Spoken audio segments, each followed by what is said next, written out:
పంచాననం పరమపూరుషమాధ్యమీశం నానావిధైశ్చ కుసుమైరపి భూషితాంగం సంసేవితాంఘ్రి సకలార్థకరం వరేణ్యం లక్ష్మీసహాయగణపం సతతం భజామి.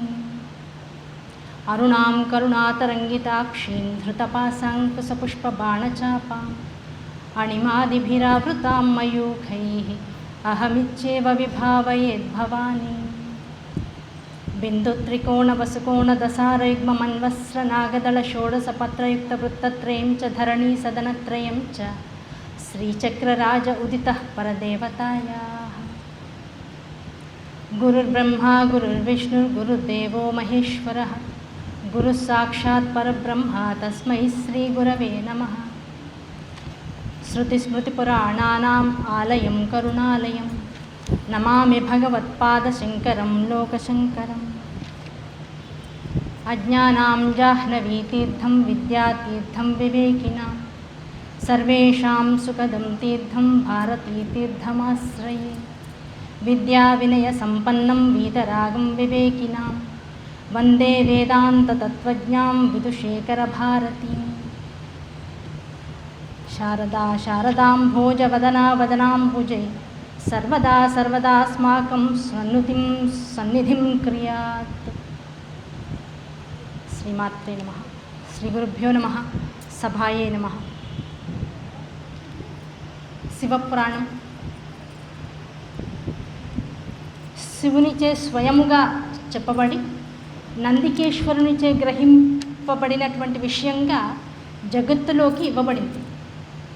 శివునిచే చెప్పబడింది అంటే అర్థం ఏమిటి అంటే తనకు తానుగా తన విశేషతత్వాన్ని ఎలా జగత్తుని ఉద్ధరించాలి, ఆ ఉద్ధరించే విభాగంలో ఆ శివతత్వం అనేటువంటి దాన్ని అంటే సర్వోత్కృష్టమైనటువంటి భావన ఏదైతే పరబ్రహ్మము అని చెప్పబడుతుందో ఆ పరబ్రహ్మతత్వాన్ని ఈ జగత్తులోకి ఈ సప్తధాతులైన దేహంతోనూ పంచేంద్రియ జ్ఞానేంద్రియ కర్మేంద్రియములతోనూ మనస్సు బుద్ధి అహంకారముల చేత నిండిపోయి చిత్తముచ్చే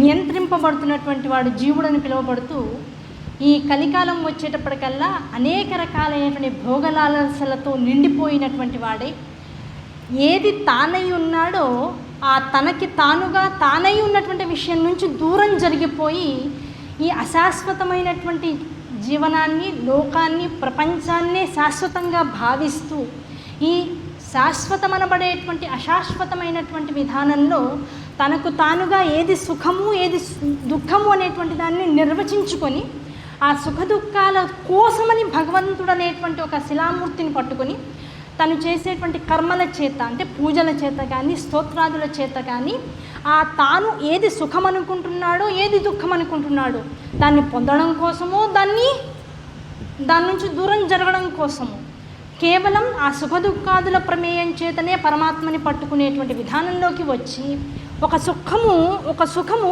భగవంతునిచే ఇవ్వబడిన తర్వాత ఆ సుఖం అనేబడేటువంటి స్థితి నుంచి బయటికి రాగానే మరో దుఃఖము చేత మళ్ళీ పీడింపబడుతూ మరో సుఖము కోసమై మళ్ళీ పరమాత్మ పాదాలు పట్టుకుంటూ ఉంటాడు. అయితే సుఖం కోసం ఆ సుఖం తప్పిన తర్వాత వచ్చేటువంటి దుఃఖం కోసం ఆ దుఃఖం నుంచి తనని తాను బయటికి తెచ్చుకోవడం కోసం ఆ దుఃఖ నివారణార్థము ఆ సుఖము ఏదైతే 10 మందికి సుఖమని గోచరిస్తుందో ఆ సుఖమును మళ్ళీ పొందడం కోసం ఇలా ఏది శాశ్వతమైందో దాన్ని తెలుసుకోలేక అశాశ్వతమైనటువంటి విధానాల వైపుకు మాత్రమే తన యొక్క ప్రయాణం సాగిస్తూ ఈ శాశ్వత దుఃఖం అనేటువంటి బారిన పడి జనన మరణ చట్రం అనేటువంటి దానిలో తిరుగుతూ అనేక వేల కోట్ల జన్మల బారిన పడుతూ ఉన్నారు. మరి ఇటువంటి వాళ్ళు ఉద్ధరించడం ఎలాగా? ఆ ఉద్ధరించడం దేనికోసము అంటే నువ్వు ఏది అయి ఉన్నావో దేనిగా ఉన్నావో దానిని తెలుసుకుని దాని యందు లయమైపోవడం అది ఉత్కృష్టమైనటువంటి స్థితి. ఆ ఉత్కృష్టమైనటువంటి స్థితిని సంపాదించుకోవడం ఎలా, ఆ సంపాదించుకునేటువంటి స్థితిని పొందడం ఎలా, ఆ పొందడంలో ఇప్పుడున్నటువంటి లౌకికమైనటువంటి కర్మల్ని ఆచరిస్తూనే ఆ లౌకిక కర్మాచరణతో పరమోత్కృష్టమైనటువంటి పరమపద సోపానమైనటువంటి మోక్ష మార్గాన్ని పట్టుకోవడం ఎలా, ఇలాంటివన్నీ కూడా అరటిపండు ఒలిచి పిల్లవాడి చేతిలో పెట్టి ఒకవేళ వాడు తింటూ మళ్ళీ విశేషంగా కొంత ముక్కని ప్రధానమైనటువంటి పైన కొరుకుతాడు. పిల్లలు చూడండి ఎలా ఉంటారు. ఆత్రం ఆకలేస్తూ ఉంటుంది, పైన కొరుకుతాడు. ఈ లోపల కింద దాన్ని గట్టిగా పట్టుకునేటప్పుడు మధ్యలో భాగం ప్రధానంగా ఉన్నటువంటి చేజారిపోతూ ఉంటుంది, ఒక్కోసారి కింద పడిపోతూ ఉంటుంది, మళ్ళీ చివరి భాగాన్ని పట్టుకుంటూ ఉంటాడు. అలా ఎక్కడ తనని తెలుసుకోవడంలో ఆ ఉన్నదెవరో, ఆ ఉన్నటువంటి వాడే నేను అంటే తానే శివుడు అనేటువంటి భావన అనేటువంటి విషయాన్ని విస్మరించి కేవలం కర్మాదుల యందు మాత్రమే నిమగ్నమైపోయి అవే శాశ్వతం అనుకుని దానిలోనే మళ్ళీ సుఖాన్ని వెతుకుంటూ ఆ సుఖ భోగలాలసలైనటువంటి స్వర్గాది లోకాల కోసం పరితపిస్తూ అవి అవ్వగానే మళ్ళీ ఈ లోకంలోకి మర్త్యలోకాల్లోకి వచ్చి మళ్ళీ ఆ సుఖం కోసమో లేకపోతే దుఃఖాన్ని పోగొట్టుకోవడం కోసమో మళ్ళీ కర్మాచరణ చేస్తూ ఇబ్బంది పడుతూ ఉంటాడేమో. ఈ కర్మాచరణతో పాటుగా జపధ్యానాదుల యందు ఎప్పుడైతే మనస్సు నిలుస్తుందో, నిలకడగా ఉన్నటువంటి బుద్ధి వాడికి అనుగ్రహింపబడుతుందో, ఆ అనుగ్రహింపబడేటువంటి స్థితిని కూడా పిల్లవాడు ఎక్కడ పడేసుకుంటాడో అని అరటిపండుని చేతికి ఇవ్వడమే కాక ఒలిచి, ఆ ఒలిచినటువంటి అరటిపండుని మళ్ళీ చేత్తో నలిపి తల్లి పిల్లవాడికి ఈజీగా లోపలికి వెళ్ళిపోయి పచనమైపోయేటట్లుగా చేస్తుంది. అట్లా కన్నతండ్రి అయినటువంటి సదాశివుడు కూడా ఈ శివపురాణం అనేటువంటి ఒక అద్భుతమైనటువంటి ప్రసంగాన్ని అడ్డుపెట్టుకుని మొత్తం జగత్తులో ఉన్నటువంటి జీవులందరికీ కూడా ఈ శివజ్ఞానము శివయోగం అనేటువంటి దాన్ని ఆ అరటిపండుగా భావిస్తే దాన్ని ఒలచి చేతిలో పెట్టడం కాక నమలడం కూడా కష్టం అనేటువంటి వాడికి మెత్తగా మెదిమి నోట్లో పెట్టేస్తాడు. ఆ నోట్లో పెట్టడం ద్వారా ఏం కలిగింది అంటే శివుడు అనేటువంటి వాడే సర్వవ్యాపకుడు, సర్వజ్ఞుడు. అటువంటి శివతత్వాన్ని కనుక పట్టుకునే ప్రయత్నం జీవితంలో ఒకసారి చేసిన ఇది ఎటువంటిదయ్యా ఈ మార్గము అంటే, 1వ క్లాస్ పాస్ అయిపోయాం. పాస్ అయిపోతే ఏమవుతుంది? వెంటనే ఆనందం కలుగుతుంది. ఎవరికి ఆనందం కలుగుతుంది? పిల్లవాడికి తెలియదు తను 1వ క్లాస్లో ఉన్నానని. ఆనందం కలిగేది తల్లిదండ్రులకి. అబ్బో మా వాడితో 1వ క్లాస్లో అండి 5 స్టార్స్ వచ్చాయి, 99.9% వచ్చింది. నిన్ననే అదేంటి గ్రాడ్యుయేషన్ ఫంక్షన్ కూడా చేశారు స్కూల్లో. అయిన తర్వాత ఇంకా ఫోటోలు తీసేసి అన్ని ఫేస్బుక్లోను, ట్విట్టర్లలోను, ఇంకో ఇన్స్టాగ్రాముల్లోనూ పోస్ట్ చేసేస్తారు, వాట్సాప్ స్టేటస్లు పెట్టేస్తారు. ఆనందం, అది ఆనందం అనుకుంటే ఆనందమే, కానీ అదే శాశ్వతం, అదే ఆఖరు అనుకుంటే కష్టం. ఇంకా దాన్ని మించి లేదనుకుంటే వాడు 1వ క్లాస్లోనే ఆగిపోతాడు. 1వ క్లాస్లో ఎంత ఆనందం కలిగిందో దేనివల్ల కలిగింది? తాను ఆ 1వ తరగతిలో ఏది చదువుకోవాలనుకున్నారో ఆ చదువుకున్న దానిలో కలిగినటువంటి ప్రావీణ్యత ఏదైతే ఉందో దానివల్ల కలిగినటువంటి ఆనందం అది అక్కడితో ఆగిపోవడానికి అవకాశం లేదు. 1 తర్వాత 2 రావాలి, 3 రావాలి, 5 రావాలి, 10 రావాలి, 10 తర్వాత ఇంటర్ రావాలి, గ్రాడ్యుయేషన్ రావాలి, ఆ తర్వాత పోస్ట్ గ్రాడ్యుయేషన్ రావాలి, డాక్టరేట్ రావాలి. ఇవన్నీ కలగడం ఎలా అవుతుంది? ఒకదాని తర్వాత ఒకదాన్ని క్రమబద్ధంగా నేర్చుకోవడం వల్ల, గురువుల్ని ఆశ్రయించడం వలన, ఆశ్రయించినటువంటి గురువుల యొక్క తత్పరత ఏదైతే క్రమశిక్షణను చూసి నీ యందు అనుగ్రహము కలిగి ఎలా ఇస్తారు అంటే, ఇంకా నువ్వు తప్ప వాళ్ళకి ఇంకా ప్రపంచంలో ఇంకేదే అవసరం లేదు. గురువు యొక్క అనుగ్రహం ఎలా ఉంటుందయ్యా అంటే, తను కన్నటువంటి బిడ్డల్ని కూడా పక్కన పెట్టేస్తాడు. ఏమండి అది తప్పు కదండి.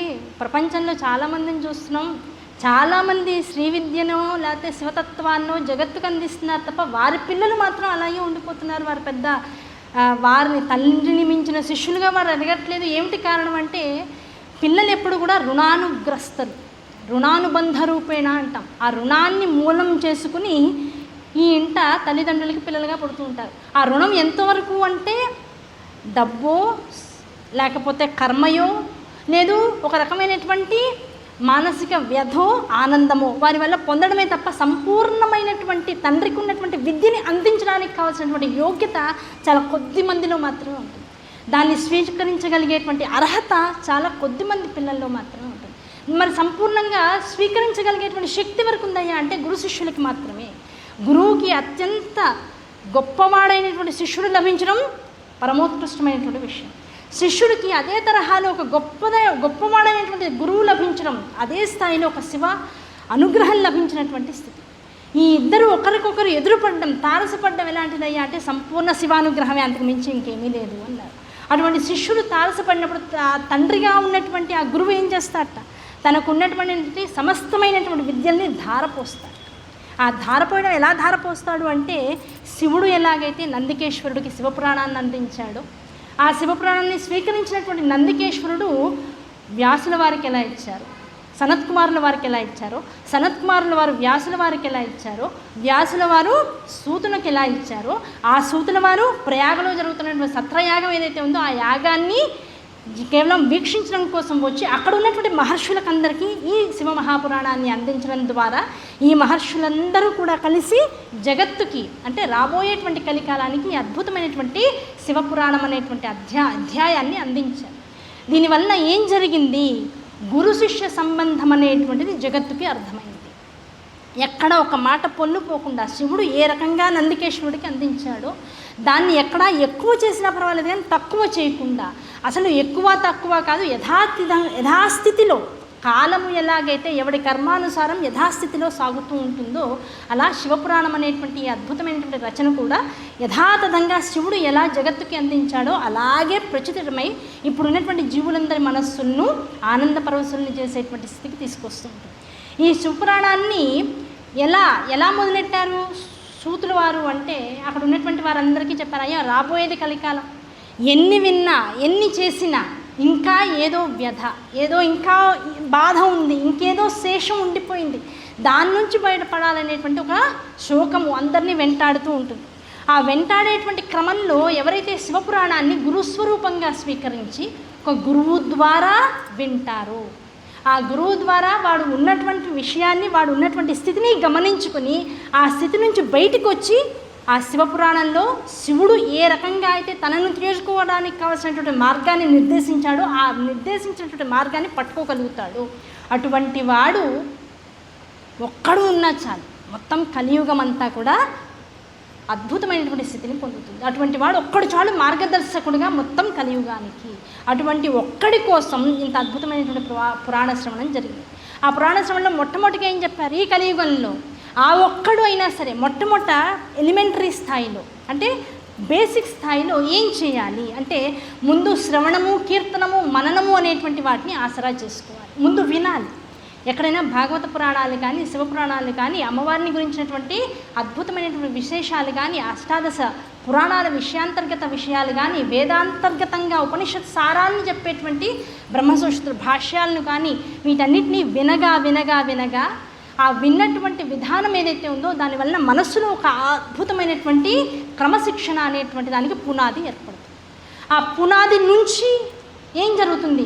ఆ విన్నదాన్ని స్థిరంగా మననం చేసుకోవడం జరుగుతుంటుంది. వాడికి అవకాశం వచ్చినప్పుడల్లా 10 సార్లు ప్రవచనం విన్నాడు. ఆ విన్న ప్రవచనాన్ని ఏం చేస్తాడు? ఒక చిన్న సమూహం వాళ్ళ ఊళ్ళోనో లేకపోతే ఇంకో చోటో చిన్న సమూహం ఏర్పడి ఆ సమూహంలో ఎవరో ఒక ఆధ్యాత్మిక విషయాల్లో లేకపోతే వాళ్ళకున్నటువంటి ఈతి బాధలను బయట పెట్టేటప్పటికల్లా ఆ ఈతి బాధల్ని తను విన్నటువంటి ఆధ్యాత్మిక కథల్ని క్రోడీకరించుకుని ఇదంతా కూడా విష్ణుమాయ లేకపోతే శివమాయ, దీన్నంతా యథాతథంగా శివుని అనుగ్రహంగా స్వీకరించు, కష్టం ఎన్నాళ్ళు ఉంటుంది, నిమిషంలో పోతుంది. కానీ ఈ కష్టం కూడా భగవంతుడే ఇచ్చాడనేటువంటి స్థితి ఎప్పుడైతే నువ్వు అనుభవిస్తావో కష్టం కష్టంగా ఉండదు, కేవలం ఒక అనుభూతిగా మారుతుంది. ఆ అనుభూతిలో కష్టాన్ని ఎలా ఎదుర్కోవాలో ఆ పరమేశ్వరుడు ఇచ్చినటువంటి ఈ దేహంతోనూ, మనస్సుతోనూ, చిత్తంతోనూ, బుద్ధితోనూ, అహంకారంతోనూ నీకు ఒక స్థితి వస్తుంది. ఆ స్థితిలో కష్టాన్ని ఎదుర్కోగలిగేటువంటి శక్తి నీలో వస్తుంది. ఆ శక్తిని అయితే ఎప్పుడైతే అనుభవించావో అదంతా కూడా భగవన్ నిర్ణయంగా, భగవద్ అనుగ్రహంగా భాషిస్తూ ఉంటుంది. అందుకనే చూడండి, కష్టం వచ్చింది, ప్రస్తుతానికి బాధ, కళ్ళల్లోంచి నీళ్ళు వస్తూ ఉంటాయి, దీనిలోంచి బయటకు వచ్చాం, కాలం అనేటువంటిది పరిగెడుతూ ఉంటుంది, మనల్ని కూడా గట్టిపరుస్తూ ఉంటుంది. ఆ కాలంతో పాటు ఒక 5 ఏళ్ళు 6 ఏళ్ళు గడిచిన తర్వాత అప్పుడు కష్టం, ఈనాటి కష్టం ఒక 6 ఏళ్ల తర్వాత ఏమనిపిస్తుంది? అబ్బా ఆ రోజు ఆ కాస్త దానికి చెలించిపోయామండి అనిపిస్తుంది. అంటే ఇప్పుడు భరించలేనిది 6 ఏళ్ల తర్వాత కాస్తట్లా అయింది. అంతదాకా ఎందుకు? ఇప్పుడు ఉన్న వాళ్ళమందరం ఏదో ఇళ్ళు కొనుక్కుందాం అనుకున్నాం. 20 ఏళ్ల క్రితం 5 లక్షలు పెట్టాలి. అమ్మో 5 లక్షల మన వల్ల కాదనిపిస్తుంది. 5 లక్షలు పెట్టి కష్టమో నిష్ఠురమో అప్పు చేసి సొప్పు చేసి